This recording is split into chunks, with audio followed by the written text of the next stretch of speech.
السلام علیکم، میں سلمان درانی ہوں. آپ آزاد ڈیجیٹل دیکھ رہے ہیں. میرے ساتھ آج موجود ہیں ترجمان تحریک تحفظ آئین پاکستان اخندزادہ حسین یوسف زئی. السلام علیکم سر. وعلیکم السلام. کیسے ہیں آپ آپ؟ ٹھیک ہے؟ خیریت سے؟ الحمد للہ ٹھیک ٹھیک ٹھاک. ٹھاک. اچھا، آج آپ وہیں سے آ رہے ہیں ڈائریکٹ؟ جی اسد کیسر صاحب کے گھر ملاقات ہوئی ہے مولانا صاحب کی. جی. کیا معاملات وہاں پہ ڈسکس ہوئے؟ دیکھیے یہ تو ہم نے ابھی تک مولانا سے بہت زیادہ کھانا کھائے ہیں. ٹھیک ہے. اچھا، یہ پہلا کھانا تھا آپ کی تو طرف سے؟ ہم نے کہا کہ چلو پشتوں میں وہ کہتے ہیں نا کہ کبھی آپ آتے ہیں کبھی ہم آئیں گے تو اس سے پیار محبت بڑھے گی. ہاں. تو آج ہی اس کا ایک کنٹینیوٹی اس چیز کی. اچھا. اور ہمیں خوشی ہوئی کہ وہ آئے، بلکہ میں ان کے ساتھ ہی آیا تھا. ہم. مولانا صاحب کو خود میں نے گھر سے ان کو لے لیا اور پہنچے ہیں وہاں پہ. ہماری تحریک تحفظ آئین پاکستان کی پوری قیادت میں تیسرے پاس اکزئی صاحب نہیں تھے، اور اس کی وجہ یہ تھی کہ ان کا آج اپنی کوئی مرکزی میٹنگ تھی کوئٹہ میں. تو لیٹلی ہم نے ان کو انفارم کیا کیونکہ رات کوئی میٹنگ فکس ہوئی تھی کہ اس طرح کھانا ہوگا.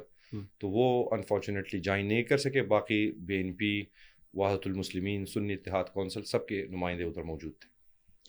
بات کیا ہوئی؟ بات تو دیکھیں کھانے پہ تو کھانے کی باتیں ہوتی ہیں نا، لیکن یہ ہے کہ ظاہر ہے کہ جو اس وقت حالات چل رہے اور خاص کر آئینی ترمیم کے حوالے سے جو حکومت کا تھا، تو وہ تو مولانا صاحب نے اپنی میڈیا ٹاک میں بھی کہا ہے، اور ہماری اس کے اوپر کیٹیگری کے لیے سب جماعتیں ایگری ہے کہ جس طرح کا مسودہ آیا تھا. سب سے پہلی بات تو یہ ہے کہ رات کے اندھیرے میں چوروں کی طرح واردات کرنے کی ضرورت کیا تھی، نمبر ایک. نمبر دو کہ حکومت خود جس کے اتحادی جماعت پیپلز پارٹی، ان کو یہ بتایا گیا تھا کہ ہم نے مولانا صاحب کو آن بورڈ کیا ہوا ہے. مولانا صاحب کو یہ بتایا گیا تھا کہ ہم نے پیپلز پارٹی کو آن بورڈ کیا ہے. ٹھیک ہے. حالانکہ کوئی بھی آن بورڈ نہیں تھا اس مسودے کے حوالے سے. تو ایک اس طرح کی کنفیوژن میں، اور پھر بار بار ہر جماعت پوچھ رہے. وہ پارلیمنٹری کمیٹی بھی ایک اسپیشل بنی تھی، حالانکہ اس کا بھی یہ لوگ مس یوز اس لیے کرنا چاہ رہے تھے کیونکہ آپ کو پتہ ہے کہ جب 10 ستمبر کو پارلیمنٹ کے اوپر حملہ ہوا، نقاب پوش لوگ گھسے، منتخب پارلیمان کے ممبران کو گرفتار کیا، تو اس کے ریئیکشن میں پھر اسپیکر صاحب نے وہ کمیٹی بنائی تھی. اچھا اخندزادہ صاحب، مشاورت سے اگر یہ سب کچھ کیا جاتا ہے سب سے پوچھ کر، تو آپ اس کے حق میں ہیں؟ نہیں، ہم حق یا اس مخالفت کی بات میں آتی ہے. پہلے دیکھیں، آپ آئین میں اگر ایک کاما بھی لگاتے ہیں نا، ٹھیک ہے، اس کے لیے آپ کو مشاورت کرنی ہوتی ہے. ایک کاما بھی آپ اگر اس مسودے کر آپ تک پہنچا ہوں، کیونکہ اب تو میڈیا کی زینت بن چکا ہے، اس میں تو آپ اگر آرٹیکل 8 اور وہ 199 اس کو دیکھیں تو یہ تو مطلب پوری طریقے سے اس میں ایک بدترین مرشلاؤں میں بھی اس طرح کے قوانین نہیں آتے. تو یہ تو آپ شہری حقوق کو سلب کر رہے، اور موٹیو اس کے کیا ہے وہ آپ لوگوں کو پتہ ہے، ہمیں بھی پتہ ہے. تو یہ اگر ایک حکومت کی طرف سے ایک ایسا مسودہ جس میں ہم سمجھتے ہیں کہ کوئی عدلیہ کے لیے کوئی خیر ہو، یا کوئی پارلیمان کے لیے خیر ہو، یا پاکستان کی عوام کے لیے خیر ہو، تو ضرور اس پہ بات تو کی جا سکتی ہے. لیکن پہلے تو پارلیمنٹ خود اتنا متنازع ہے. ہمارا ڈے 1 سے یہی اسٹینڈ ہے. 8 فروری کے انتخابات پاکستان کی تاریخ کے سب سے دھاندلی زدہ انتخابات تھے، اور اس کے نتیجے میں بننے والی حکومت کو ہم غیر جمہوری اور ناجائز سمجھتے ہیں. رائٹ. اچھا، آپ نے کہا کہ بات ہو سکتی ہے، ترمیم پر مشاورت ہو سکتی ہے، معاملات آگے بڑھ سکتے ہیں، لیکن سب کو ساتھ لے کر بڑھا جائے. آپ اور آپ کے جو قائد ہیں عمران خان صاحب، وہ تو اس اسمبلی کو فارم 47 کی اسمبلی کہتے ہیں. تو ایسی کیا جلدی ہے، ایسی کیا ضرورت پیش آ گئی کہ اب اس چیز کو مانا جائے گا کہ آپ مطلب ترمیم بعد میں بھی ہو سکتی ہے، معاملات بعد میں بھی ہو سکتے ہیں، اور ترمیم کے بغیر بھی جو ہے وہ ملک چل ہی رہا ہے نا؟ جی. تو پھر کیا لائک پی ٹی آئی کیوں اس چیز کو ضروری سمجھتی ہے کہ مشاورت سے چیز آگے بڑھ سکتی ہے؟ نہیں، ہم نے حکومت سے مشاورت کا، ہم تو اپوزیشن کی مشاورت کا کہہ رہے ہیں. ٹھیک ہے کہ ہم اپوزیشن کی ساری پارٹیاں ایک پیج پہ ہو کر جو بھی چیز گورنمنٹ کے سائڈ سے ہے، تو یہ تو ایک پہلی دفعہ اس طرح ہو رہا ہے کہ پہلے بھی ترامیم آئی ہے، لیکن ترامیم کو پارلیمان کے سب جو پارلیمانی جماعتیں ہیں ان کے ساتھ شیئر کیا جاتا. اب یہ تو نہیں ہوا ہے کہ بھائی اتوار کے دن آپ اجلاس بلائے، ٹھیک ہے، اور صبح تک خود جو ہے نا لا ڈپارٹمنٹ کو پتہ بھی نہیں ہوئی کہ مسودہ کدھر ہے اور کہاں سے آ رہا ہے. ٹھیک ہے. تو اس طرح کے چوروں والے کا واردات تو نہیں ڈالے. تو ہمارا تو یہ پلی ہے، ہم بالکل اسی پہ اسٹینڈ کرتے ہیں جو قائد عمران خان کا جو ہے نا پوائنٹ آف ویو ہے کہ جعلی اسمبلی ہے، جعلی جمہوریت ہے، جعلی لوگ بیٹے ہیں جن کے پاس عوام کی تائید تو نہیں ہے. ان کو جنہوں نے بٹھایا وہ آپ لوگوں کو پتہ ہے، پوری قوم جانتی ہے. جو مشاورت سے ترمیم اگر ہو گئی تو یہ جعلی حکومت والی اور جعلی اسمبلی والی ترمیم آپ مان لیں گے؟ ہم نے دیکھے حکومت کا موٹیو کیا ہے.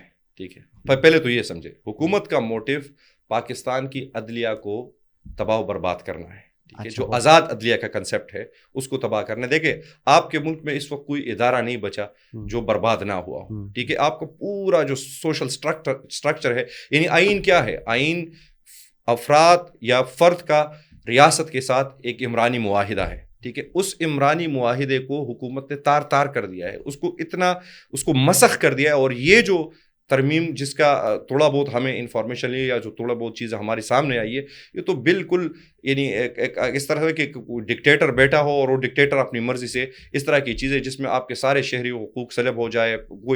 ہم پی ٹی آئی اس کو اپوز یا اپوزیشن اس کو کوئی، کیونکہ حکومت کے لیے تو فرد واحد کا مسئلہ ہے، وہ آپ کو پتہ ہے ہمارے لیے. دیکھیں اتفاق رائے تو طے ہونا ہے نا، اتفاق رائے تو کبھی نہ کبھی ہونا ہے. نہیں اس اسمبلی سے ہم یہ کہتے ہیں کہ اس اسمبلی سے نہیں ہو سکتا. آپ اس گورنمنٹ کے ساتھ بیٹھنے کے نہیں لیے نہیں نہیں اور اس لیے ہماری ساری کاوش ہے کہ اپوزیشن کی ساری جماعتیں جو فارم 45 کی بنیاد پر جنہوں نے سیٹیں جیتی ہے اور آ کے اسمبلی میں بیٹھے، ان کا موقف ہے.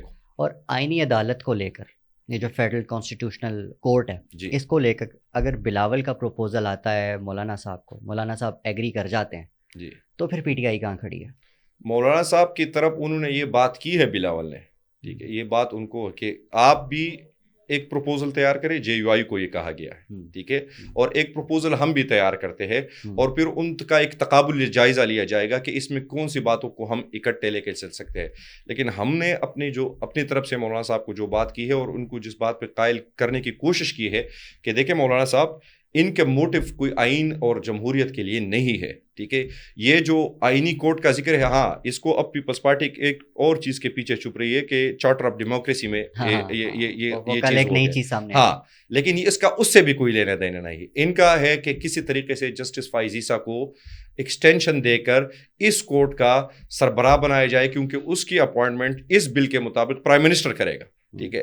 تو یہ تو ہمیں پتہ ہے کہ وہ کس لیے کرنا چاہ رہے ہیں اور کس لیے قائز فائز عیسیٰ کو یہاں پہ بٹھایا جا رہا ہے. تو اس چیز پہ ہم نے مولانا صاحب کو کلیئر کیا ہے کہ ہماری لڑائی کی کوئی فرد واحد کے لیے نہیں ہے کہ ہم یہ چاہتے ہیں کہ ہمارا کوئی مرضی کا چیف جسٹس آئے. ہم اس کے لیے لڑ رہے، ہم اصل میں آئین کی روح کے لیے لڑ رہے ہیں، ہم آئین کی بالادستی کے لیے لڑ رہے ہیں. اس بات پہ ہم مولانا صاحب کو اب جو ہے نا اپنا نقطۂ نظر بتائیں. مولانا صاحب کتنے ایگری ہیں اس بات؟ دیکھیں مولانا صاحب، میں سمجھتا ہوں کہ پاکستان میں سب سے ظریف سیاستدان ہے، ٹھیک ہے. اور دوسرا یہ کہ وہ حکومت اور یہ عہدوں اور ان سے زیادہ سے وہ عوام کا پلس جانتے ہیں، ٹھیک ہے. ان کو پتہ ہے کہ پاکستان کی قوم کہاں کھڑی ہے، پاکستانی قوم کے سیٹلمنٹس کیا ہے، ان کے جذبات اور احساسات کیا ہے، ٹھیک ہے. تو وہ میرے خیال میں جو بھی فیصلہ کریں گے وہ پاکستان کی آئین اور جمہوریت کے ساتھ. آپ کو نہیں لگتا کہ پاکستان تحریک انصاف اس وقت بلاول میں، پیپلز پارٹی میں اور مولانا صاحب میں بالخصوص ہوا بھر کے غلطی کر رہی ہے؟ نہیں، میں یہ سمجھتا ہوں کہ پاکستان تحریک انصاف اور جو ہمارا اپوزیشن الائنس ہے وہ ایک اس نقطے پہ کہ پاکستان میں عوام کی حاکمیت جو اصل معنوں میں 75 سال میں کبھی دی نہیں گئی، اس نقطے کے اوپر جتنی بھی پولیٹیکل جماعتیں اکٹھی ہو سکتی ہیں ان کو اکٹھا لے کر آگے چلے. ٹھیک ہے. تو وہ جو مولانا صاحب پچھلے 2 سال سے خاموش تھے اور انہی کے اعلیٰ کار بنے ہوئے تھے، آپ خود دیکھیے کہ آئین پامال ہوا. دیکھیں دورانی صاحب اعلیٰ کار کون نہیں بنا؟ پی ٹی آئی بھی بنی. میں نے آپ کو یہ میں نے کہا کون نہیں بنا، اس میں سارے وہ ہیں، کون نہیں بنا. غلطیاں ہم سے بھی ہوئی ہے، غلطیاں ان سے بھی ہوئی ہے. اس کا یہ تو بھی نہیں ہے کہ میں کسی کی، یہ تو نہ ہمارے دین بھی ہمیں سکھاتا ہے کہ ایک بندہ اگر اپنی غلطی کا اعتراف کرے تو بس بات وہی ختم، آگے بڑھے. اچھا، آپ نے آفرز کیا کیے ہیں مطلب گورنمنٹ نے اور پیپلز پارٹی نے؟ تو اچھا میں آپ کو ایک بات بتاؤں، گورنمنٹ تو آفر کر سکتی ہے، ان کے ہاتھ میں بہت کچھ ہوتا ہے، ٹھیک ہے. اپوزیشن کے ہاتھ میں کیا ہوگا کہ وہ آفر کرے؟ پہلی بات تو یہ ہے نا، سوائے مولانا فضل الرحمان کو ہم عزت دینے کے علاوہ کیا کر سکتے ہیں؟ رسپیکٹ ہی دے سکتے ہیں، ٹھیک ہے، اور وہ ہم دے رہے ہیں.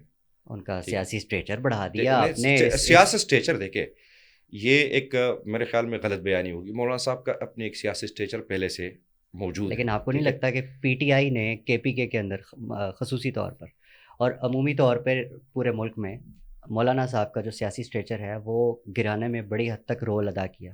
دیکھیے وہ میں نے کہا کہ آپ یہ سمجھے کہ یہ جو پی ٹی آئی اور جے یو آئی کے تعلقات ہے یہ کوئی خراب ہوئے کوئی 2010 سے، ٹھیک ہے، اور یہ 14 سال آپ لکھ لیں کہ میں بہت سارے پھر ہم نے تلخ چیزیں دیکھی ہے. لیکن پچھلے 3-4 مہینوں میں جو ہم نے سفر طے کیا ہے اس 14 سال کی بہت ساری چیزوں پہ ہم نے پردہ ڈال دیا ہے اور آگے بڑھ رہے ہیں بڑی پازیٹیوٹی کے ساتھ.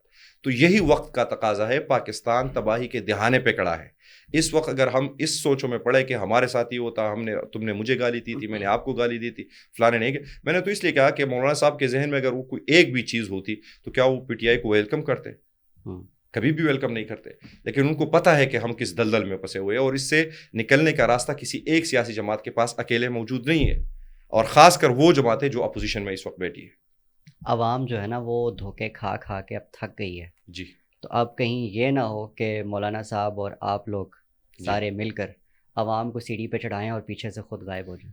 دیکھیں, ہم تو ہماری جو وہ ہے سیاست ہے وہ تو ببانگ دہل ہے اب, ٹھیک ہے, ہم تو ڈنکی کے چوٹ پہ کر رہے ہیں, ٹھیک ہے. ہمارا لیڈر, ہم یہ کہتے, میں یہ بار بار کہتا ہوں کہ نہ وہ آئین کا قیدی ہے نہ قانون کا قیدی ہے, وہ غیر جمہوری نادیدہ قوتوں کا قیدی ہے.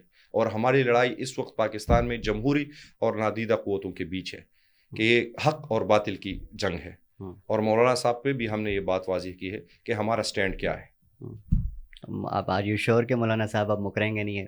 دیکھیے, مکرنے والی بات, اگین میں مکرنے والی بات اس میں ہے ہی نہیں, ٹھیک ہے.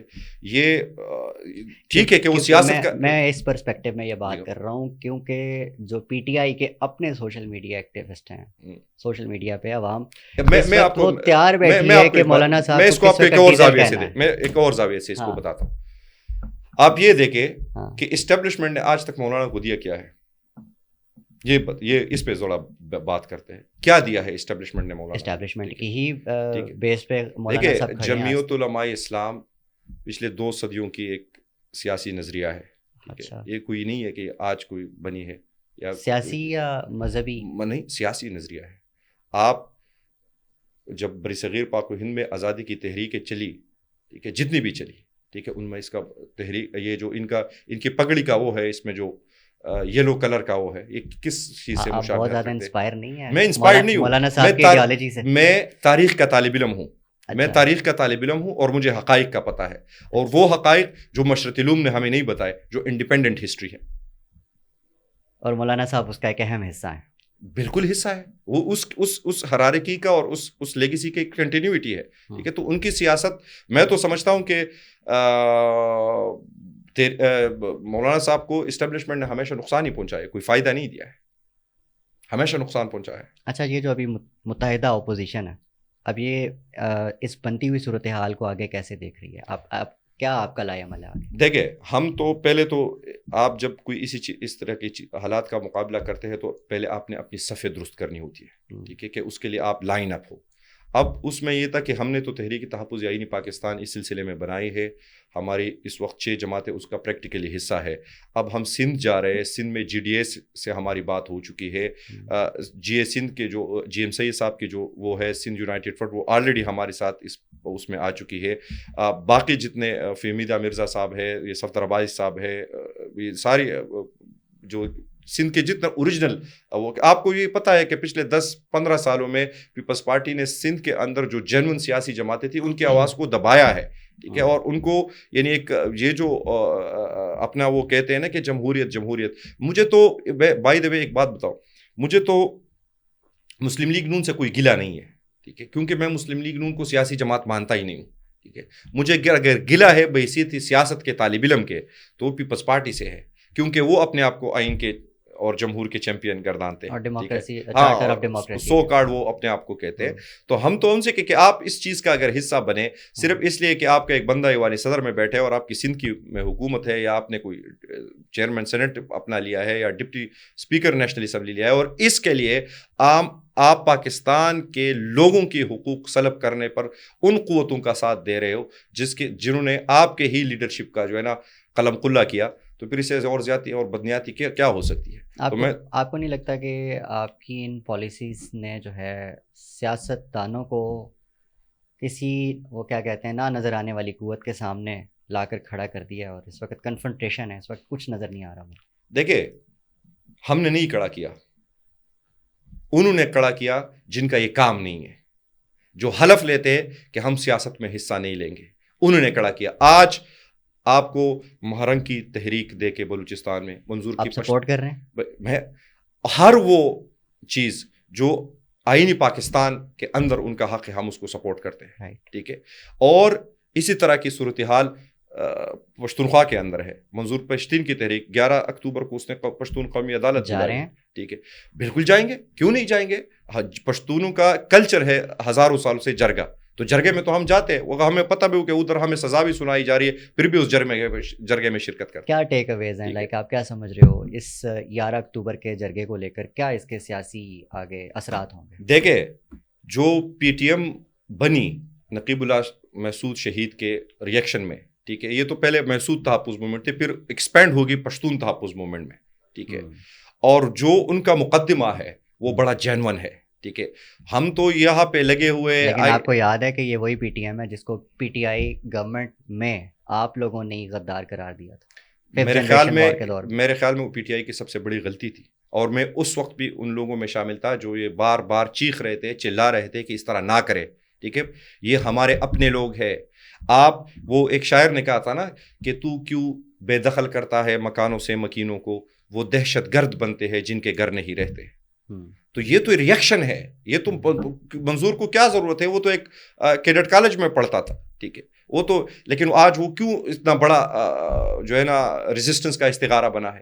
اس لیے کہ پیچھے بڑی جو ہے نا ظلم کی اور فریاد کی بہت بڑی داستانیں ہیں, ایسی کہانی ہے کہ انسان عقل حیران رہ جاتی ہے. اچھا, being the spokesperson of the coalition, the opposition coalition, how you see یہ جو ایک روڈ پالیٹکس کا آپ روڈ میپ دے رہے ہو, جس کا پہلی کڑی جو ہے وہ وکلا تحریک ہے, جی, اس کو کیسے دیکھ رہے ہیں؟ دیکھیں, میں سمجھتا ہوں کہ ہم اس جگہ پہ آ کے کھڑے ہو گئے کہ ہم نے محیص القوم اب نکلنا ہوگا. اگر پاکستان اپنی جو ہے نا, ہم بات یہ ہے درانی بھائی کہ ہمارے فیصلہ سازوں کو یہ چیز کا احساس نہیں ہو رہا. ٹھیک ہے, آپ 1 2 3 4 لاکھ لوگوں, ایلیٹ کتنا ہوگا اس ملک میں, اس اشرفیہ کے لیے آپ 25 کروڑ لوگوں کی زندگی کے ساتھ کھیل رہے ہیں جو آلریڈی تباہ و برباد ہے. غربت کی آپ اکنامکلی آپ اپنی صورتحال دیکھیں, امن و امان کی صورتحال. میں آپ کو بتاؤں, یعنی بنو, لکی مروت, پولیس آپ کے خلاف احتجاج کر رہی ہے, ریاست کے اداروں کے خلاف احتجاج کر رہی ہے. اور ہمارے وزیر اعلیٰ صاحب نے اس دن وکلاء برادری سے تقریر میں ببانگ دوہل یہ کہا کہ میری عوام مینس پشتونخوا کے لوگ اور پولیس وہ ریاستی اداروں پہ اعتماد کو بیٹھے ہیں, کون ان کا اعتماد بحال کرائے گا؟ اب ایسی صورتحال کہ بلوچستان الگ جل رہا ہے, اور اسی سے متنفر ہو کر سردار اختر مینگل نے استعفی دے دیا. کیوں؟ وہ بندہ پچھلے پارلیمنٹ میں بھی, اس پارلیمنٹ میں بھی چیخ رہا ہے, چلا رہا ہے کہ یار میری بات سنو. یعنی اس دن بھی جو باہر آتا اسمبلی میں, جو ان کا لاسٹ تھے ستم ظریفی دے کے, تو انہوں نے مجھے خود کہا کہ میں نے آیا صادق صاحب کو صبح فون کیا تھا کہ میں اسمبلی کے فلور پہ میں اسمبلی آ رہا ہوں اور میں پوائنٹ آف آرڈر پہ بولوں گا, بلوچستان کا مسئلہ ہے. اس کے باوجود ان کو تقریر نہیں کرنے کا, اور جب دی گئی تو کورم ٹوٹ گیا تھا, ٹھیک ہے. وہ پری پلانڈ طریقے سے ان کو وہ کیا گیا. اس بیچارے نے باہر آ کر, میں ان کے ساتھ کھڑا تھا, اچکزئی صاحب تھے, میں تو اور وہ تھے, اور ہم نے باہر آ کر, اس نے ہمارے لیے بھی سرپرائز تھا کہ اس نے کہا کہ میں استعفیٰ دے رہا ہوں, ٹھیک ہے. اس کے بعد ہم ملے, گورنمنٹ کے لوگ بھی گئے, سب کچھ, لیکن اس نے جو بات ہمارے سامنے رکھی, ذی شعور انسان کس طرح اس کے سے انکار کر سکتا ہے. Right to conclude this podcast, جی, میں ایک دفعہ پھر آپ سے کنفرم کرنا چاہوں گا, آپ کو واقعی لگتا ہے کہ یہ جو مولانا صاحب ہیں, ان کی اس وقت کی جو پالیٹکس ہے کانسٹیٹیوشن کے لیے, جی, وہ کانسٹیٹیوشن جو کہ ان کو اچانک سے یاد آیا, جی, آپ کو لگتا ہے کہ یہ ٹریپ نہیں ہے؟ نہیں, میں سمجھتا ہوں کہ مولانا صاحب کو بھی اندازہ ہے, ہمیں بھی اندازہ ہے, سب کو یہ اندازہ ہے کہ ہم دلدل میں پھنس چکے ہیں, اور اس سے نکلنے کا راستہ اکٹھے چلنا ہے اور مزاحمت کے ساتھ چلنا ہے. اور یہ جو قوت ہے پاکستان کو تباہی اور بربادی کے راستے پہ لے کے چل رہی ہے, ان کا مقابلہ کرنا ہے. اخوندزادہ حسین صاحب, آپ کا بہت شکریہ وقت دینے کے لیے, اور آپ کا بھی ویورز بہت شکریہ. Thank you very much for watching. And جاتے جاتے بس یہی دعا ہے کہ ہمارا جو پاکستان ہے, ہمارا جو ملک ہے, جو بھی ہو اس کے لیے بہتر ہو. اپنے آس پاس سب کا, اپنے پاکستان کا بہت خیال رکھیے. اللہ نگہبان.